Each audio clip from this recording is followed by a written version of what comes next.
বাড়িতে তৈরি করা আইসক্রিম এখন বার করব।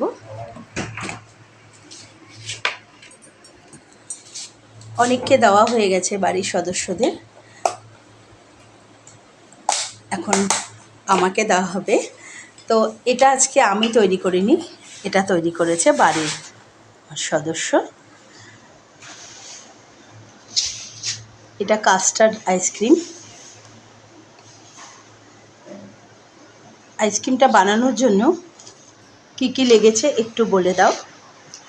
আইসক্রিমটা বানানোর জন্য লেগেছে হচ্ছে 400 গ্রাম মিল্ক দুধ, লিকুইড দুধ, আর চামচি দিয়ে দাও। ভিডিওটা বানানো অসুবিধা হচ্ছে আমার।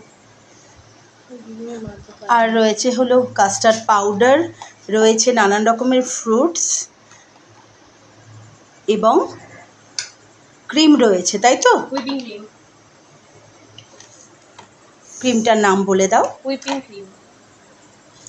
তো আপনারাও বানিয়ে খান। নতুন নতুন